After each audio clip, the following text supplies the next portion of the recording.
Hi, my name's Katie and I'm a business analyst for CGI. CGI are an IT and business solutions consultancy company, and I joined in February of this year, which has been quite an interesting start with COVID and everything. So I worked with my colleagues in the office for about a month and a half before then going to this whole remote working situation, which has been really interesting.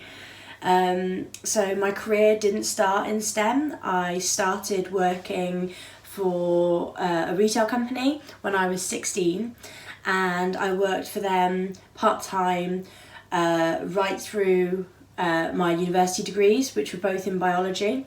And then after that I moved to the pharmaceutical sales industry. I stayed there for a little while.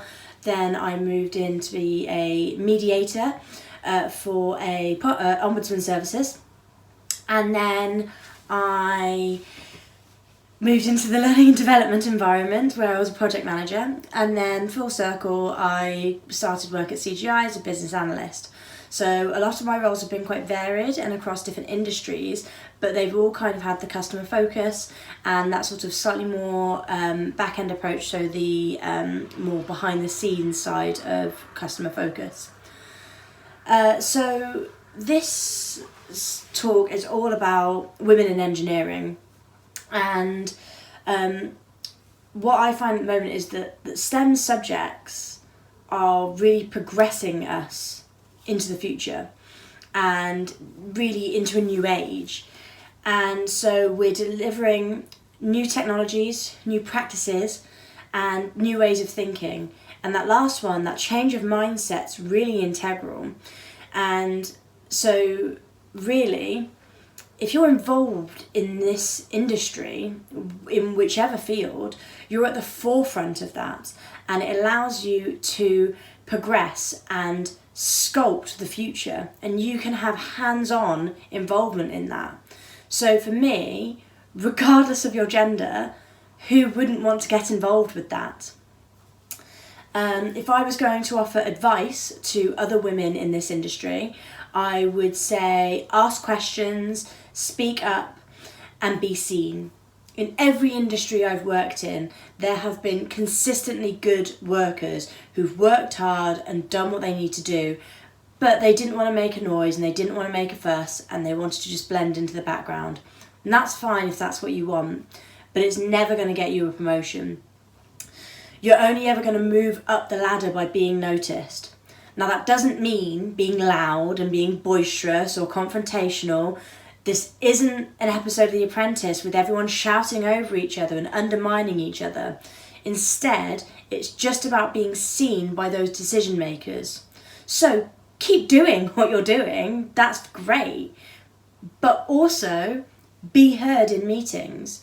And that can be as simple as putting your hand up and saying you don't understand something. So that may seem quite ominous, but that leads to open discussion, which breeds great ideas. Quite often with projects, a lot of people have been working with the same people for a while. They're used to the cadence of their speech, they're used to how they interact with one another, and it means that they can get quite set in their ways in terms of how they discuss things. So if you're there and you're saying, actually, I don't understand that, that's vital input, because they might have just gotten too used to it. And it might be that their client might not understand what they're talking about. Or if this is meant to be going out into a more public arena, then it could be that members of the public don't know what they're talking about. But then separately, it doesn't have to be that you don't know something. There are many, many people who know more than I do, and who I know more than, and that's fine. The idea is just speaking out about it. So raise your hand in the meeting and say, actually, I think it means this, or actually, I think it'd be better approached if we addressed it this way. Those are all valid things to make you noticed and get you seen without being riddled with drama or issues.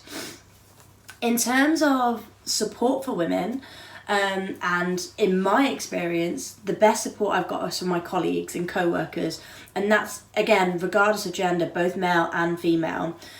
It's cheesy, it's a trope, you're going to hear it a lot, but there really is no I in team, and no one can work successfully entirely in isolation.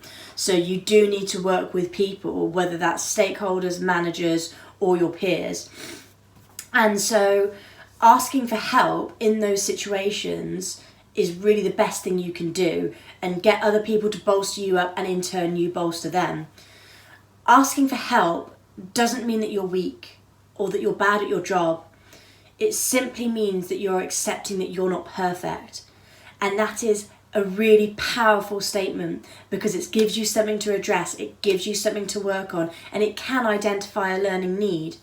Is this something that I just need to know for this one case? In which case I'm going to ask someone, actually this is something I've asked a couple of times. Maybe this is a developmental need that I need to address, and that's a great platform to go to your company and say, I need this training, or we need to improve this, or we're suddenly doing a lot of work this way, maybe we should look at this. And I think that's an excellent way to progress. Collaboration with your peers and within your team is really what builds the strongest teams. And it means if you've asked something in the past, chances are someone else might ask you something in the future, and you can pay that forward and actually say, yes, I can help you, and we can support each other and we can grow. And that positive feedback loop is something that's really indicative and actually helps create success. Yes, this field has been historically predominantly male orientated, but that is changing. The people who want to keep women beneath a level or a certain pay grade or under a glass ceiling are leaving these industries because they are progressing ahead of those individuals and beyond the mindset that they're able to deal with. So now really is the age of open discussion and ideas, and that means that everyone has a voice. And diversity is essential to that. I think there is a big movement within STEM subjects to look beyond who is presenting the idea and actually focus on the idea itself. And that's a great way to remove barriers and move forwards in this day and age.